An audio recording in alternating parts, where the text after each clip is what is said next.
بسم اللہ الرحمن الرحیم۔ السلام علیکم۔ How are you dear students? امید ہے آپ ٹھیک ٹھاک ہوں گے، خیریت سے ہوں گے۔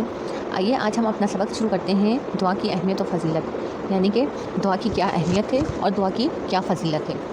سب سے پہلے یہ سمجھ لیں کہ دعا کیا چیز ہے۔ دعا جو ہے وہ عربی زبان کا لفظ ہے جس کے معنی ہے پکارنا یا بلانا۔ اب سب سے پہلے یہ بتائیے کہ دعا کیوں مانگی جاتی ہے؟ دعا اپنی جائز حاجات کو پورا کرنے کے لیے مانگی جاتی ہے، اپنی مشکلات کو دور کرنے کے لیے مانگی جاتی ہے، اور قلبی و ذہنی سکون کے لیے مانگی جاتی ہے۔ اور دعا ہمیں صرف اور صرف اللہ پاک سے مانگنی چاہیے، وہی ہمارا خالق و مالک ہے، اس کے ساتھ کسی کو شریک نہیں کرنا چاہیے۔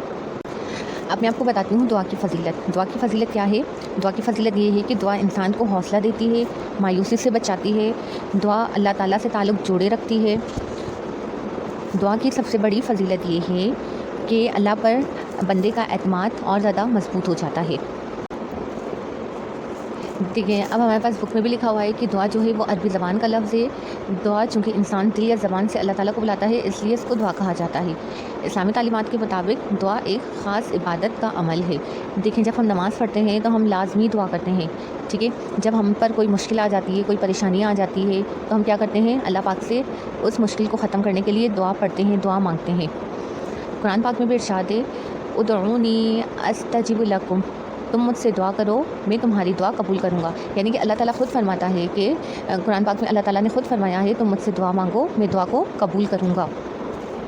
دعا کی اہمیت و فضیلت۔ انسان کی روزمرہ زندگی میں ایسے بے شمار مواقع آتے ہیں جب وہ اپنے آپ کو مجبور اور بے بس پاتا ہے۔ ساری مادی سہارے اور دنیاوی اسباب جب ناکام ہو جاتے ہیں تو انسان ایسی ہستی کی طرف رجوع کرتا ہے اور دل سے پکار اٹھتا ہے جس نے اس کائنات کو کمال مہارت سے تخلیق کیا ہے، اور ایسی ہستی ہے جو ہر چیز پر کامل قدرت رکھتی ہے، اور وہ اللہ تعالیٰ کی ہستی ہے۔ انسان اس پر کامل ایمان رکھ کر چاہے دل سے اس کو پکارے یا زبان سے اس کو پکارے، وہ اس کو سنتا ہے اور اس کی حاجت پوری کرتا ہے، اور سمیع و بصیر ہستی ہے، اس کے آگے کوئی مشکل نہیں ہے۔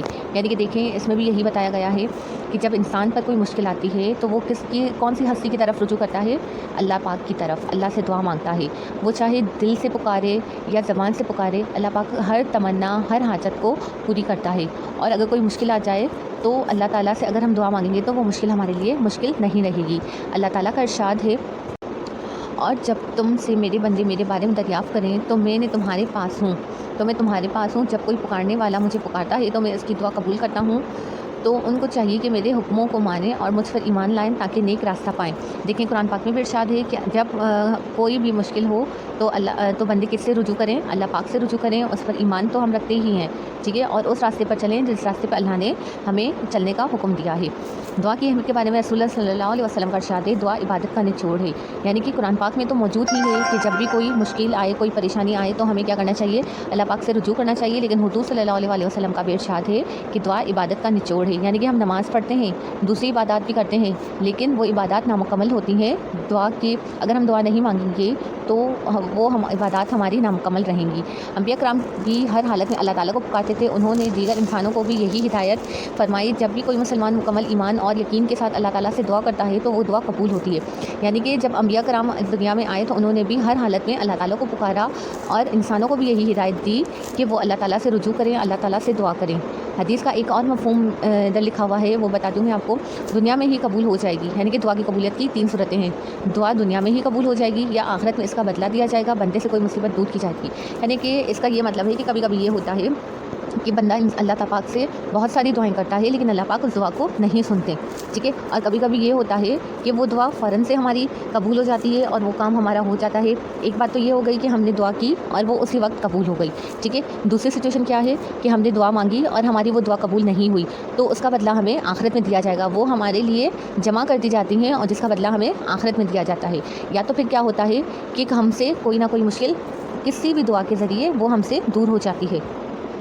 حضور صلی اللہ علیہ وسلم کی پسندیدہ دعاؤں میں سے کچھ یہ ہیں، ربنا آتنا فی الدنیا حسنۃ وفی الآخرۃ حسنۃ وقنا عذاب النار، پروردگار ہم کو دنیا میں بھی نعمت عطا فرما اور آخرت میں بھی نعمت بخشیو اور دوزخ کی عذاب سے محفوظ رکھیو۔ نبی کریم صلی اللہ علیہ وسلم اتنی پاک ہستی ہونے کے باوجود، نبی کریم صلی اللہ علیہ وسلم اللہ تعالیٰ کے محبوب بندے ہونے کے باوجود بھی کیا دعا کیا کرتے تھے کہ اے پروردگار ہم کو دنیا میں بھی نعمت عطا فرما اور آخرت میں بھی نعمت عطا فرما اور ہمیں دوزخ کی عذاب سے محفوظ رکھ۔ اور دوسری پسندیدہ کیا دعا ہے؟